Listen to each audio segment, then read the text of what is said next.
Hey guys, hey juniors. Remember, watch this video from start to finish. I hope you watched the video that I left you yesterday, as well as the video link that I left along with that video, because I wanted everyone to listen to me, of course, and then watch that clip about Tulsa, about the Tulsa massacre in 1921. So hope everybody did that. All right, so we're going to continue along the same vein of intolerance for this video, and we're going to talk about the rise of the Ku Klux Klan, or the return of the Ku Klux Klan in the 1920s. Now, we talked about how the 1920s was a time of deep cultural conservatism, right?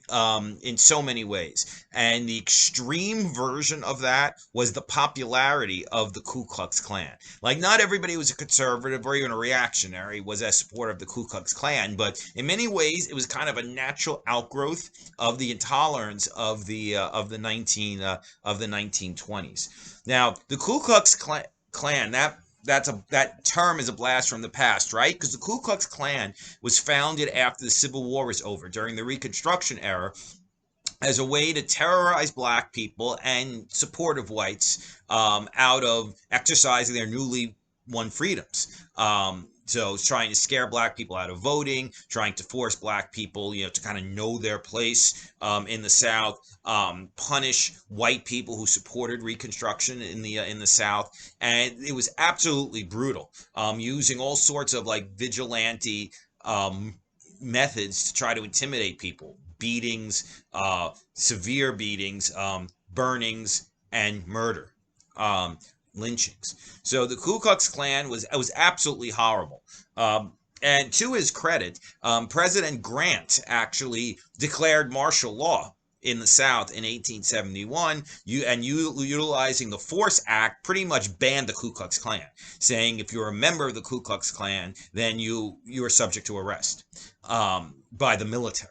So that killed the Ku Klux Klan in 1871. So the Klan was gone from the scene. They were gone by 1871, and they were kind of distinctive from other hate groups by their outfits. They were somewhat more organized. They wore sheets and hoods on their heads, to kind of hide their identities. So they had elaborate rituals. So they were different than other racist groups. But they were gone for 45 years. But fast forward to 1915, a movie came out, which I should, well, actually, I don't know if I showed you the clips of it because we were in quarantine last semester, sophomore year. But there was a movie came out in 1915 called Birth of a Nation.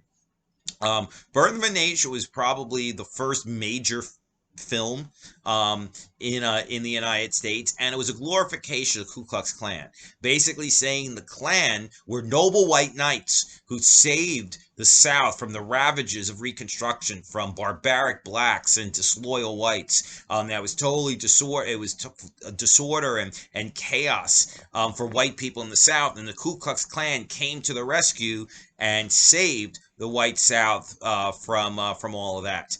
So I don't think it's any coincidence that later that year, 1915, the Ku Klux Klan returned. So it was, probably one of the greatest instances in American history of a movie kind of shaping the course of events, because the Klan had been gone for 45 years, and then this movie came out which glorified the Klan, and then the Klan returned in 1915. Now, this new Klan, the Klan of 1915, was different than the Klan of the Reconstruction era. They basically expanded their hatred. They still hated black people violently, but they expanded their hatred to cover a lot of the newer immigrants who arrived into the United States, who were arriving in the United States, particularly Catholics, particularly Jews. And the Ku Klux Klan kind of the 20s kind of saw the late teens, 1920s, kind of saw themselves as defenders of an old order. They were extremely racist, extremely anti-Semitic. They thought of themselves as fundamentalist Christians. They were isolationist in their foreign policy views, did not want the United States meddling overseas. They generally supported prohibition. So they kind of reflected a very conservative. I don't even think that's fair to say conservative. That's not fair to conservatives. It reflected an ultra right wing view of America, and they kind of saw themselves as a defender of this America, which they thought was disappearing, largely because of immigration and cultural changes that were taking place. So this is a recurring trend throughout American history, as some things, maybe history in general, but as some things are advancing in society, there are people who are very resistant to a lot of those changes, and sometimes quite violent. So they gained enormous strength over the 1920s. And the Ku Klux Klan was not relegated to the South in the 1920s. In fact, the North had pretty serious, a pretty substantial Klan membership. Because remember, most of the immigrants came to the North, right, where it lived in northern cities. So there was a lot of reaction against immigrants in a lot of these northern cities. So the Klan was not just in the South. The Klan was actually quite strong in a lot of areas of the North. The state of Indiana, it was very strong. Oregon, in fact, a Klan endorsed candidate won the governorship in Oregon. Ku Klux Klan endorsements were actually sought after by candidates in some northern states. In 1927, there was a newspaper article about a Klan rally being broken up in Queens, and a 22-year-old man was arrested at the Klan rally named Fred Trump. Fred Trump is the father of outgoing President Donald Trump, and he was 22 years old in 1927. His name was Fred. So it's never been confirmed definitively, but it does seem to be quite a coincidence, doesn't it?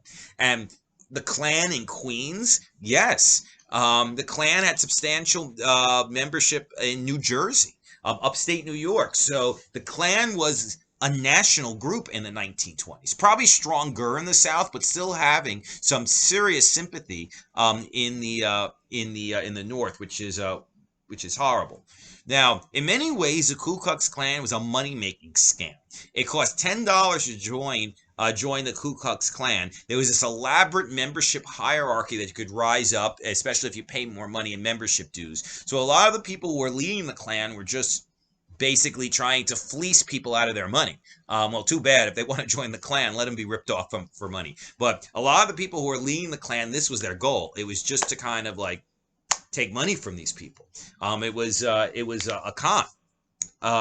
Now, one of the slogans for the Klan was 100% Americanism, which kind of reflected a lot of their deep hatred, opposition to immigration and hatred of immigrants themselves. And by the early to mid 1920s, there were 5.5 to 6 million members of the Ku Klux Klan in the United States. So this was a serious organization at the time.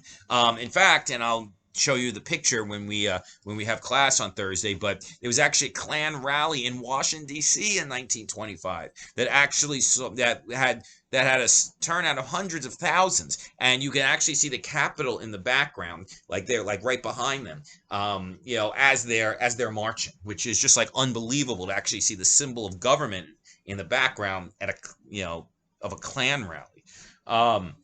So they really began spreading.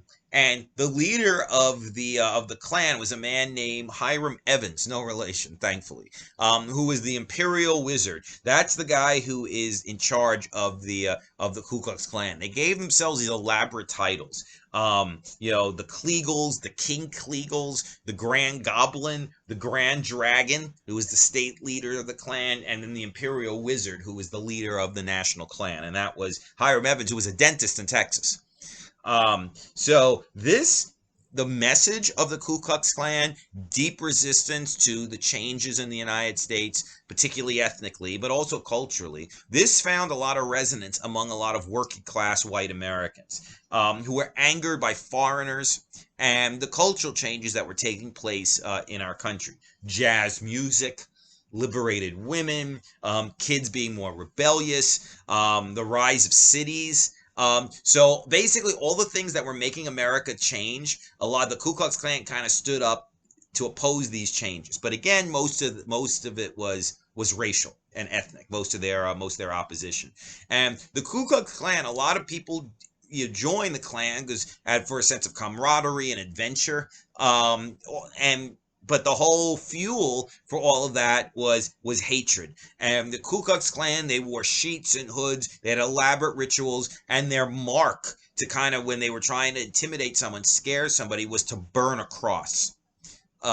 Which actually came from the movie Birth of a Nation. Cross burning was actually not part of the original Klan. That was something the movie kind of added, and then the reconstructed Klan act in the 20s brought that as part of their thing, and that became probably the thing most identified with the Klan, cross burnings. So they use violence, they use intimidations, assault, occasionally lynchings in order to make the horrible points they were trying to make. So it sometimes is surprising to people when you hear that the Ku Klux Klan was as popular as it was in the 1920s, but there was a lot of things going on to kind of make them so popular. There were a lot of old-time ethnic resentments. There's always a reaction to new immigrants when they come to the United States. And particularly during this time, there was a reaction against, as we talked about in our last class, there was a reaction against Catholic immigration and Jewish immigration in particular. There was this fear among a lot of Americans that the Ku Klux Klan capitalized on, that the country was just changing so profoundly. It was changing ethnically. It was changing economically. It was changing culturally. And that sort of message is appealing to a lot of people. Most people didn't take it so far as to join the Ku Klux Klan, but a lot of people did. So it was kind of like an outlet for a lot of deep-seated fear about a changing country, but they were a source of terror for for a lot of other Americans. Now, the Klan ultimately did decline by the end of the 1920s, because a lot of the incidents of shocking violence were actually uncovered. In 1924, the Democratic Party actually debated a resolution to condemn the Ku Klux Klan, and it was actually voted down by one vote. So it kind of showed just how deep the influence of the Ku Klux Klan was in American society. So the shocking violence of the Klan was getting a lot more attention by the mid to late 1920s, and also the corruption of the Ku Klux Klan. As we mentioned, it was in many ways just a money-making scam. Klan officials embezzled members' money routinely, and this kind of got public. One of the Grand Dragons of the Ku Klux Klan raped the secretary, and then she committed suicide right after. And this got a lot of coverage. So the Klan of the 20s, of 5.5, 6 million members, ultimately lost support. But the Klan declined, but the Klan never disappeared. In fact, we had prominent Americans who later had very mainstream careers, who had been members of the Ku Klux Klan. Hugo Black, who was a Supreme Court justice from the 1930s to the 1970s. He actually had been a member of the Ku Klux Klan in the 1920s. Black actually turned out to be one of the more liberal judges on the Supreme Court. So that's really something. A man who becomes Supreme Court justice was a member of the Klan. A man named Robert Byrd, that name might not be familiar to people your age, or maybe people my age who are kind of maybe know him. But Robert Byrd was the longest served senator for many years. He was a senator from West Virginia. He was the majority leader of the Senate. He was a very powerful senator. He died in office only about 10 years ago. Robert Byrd actually was a member of the Ku Klux Klan in the 1940s. And he said, "I apologize, and I apologize, and I'll still apologize because I should apologize," he said, about his membership in the Klan. The Klan met a third revival in the 1950s and 1960s as a reaction against the civil rights movement. But the Klan is just, the fact that the Klan was so popular in the 1920s is just an ugly manifestation of the fear and hostility that a lot of working class Americans felt about a changing America. And we know that there are a lot of people, I'm not saying they're join the Ku Klux Klan, but there are a lot of people who still feel that way to this day, right? Who feel that a lot of the ethnic changes and cultural changes that are taking place in our country are just too much and are very hard to deal with. Okay, so we'll stop now. For our next, for our live class on Thursday, we're going to start talking in depth about prohibition, which in the words of Herbert Hoover was a noble experiment. But it was the culmination of a 70-year crusade starting in the 1840s, finally reached fruition at the end of World War One. And alcohol was illegal in the 1920s, and it was not really a success, to put it mildly. So we're going to talk about that in our live class on Thursday. All right, see you then. Peace.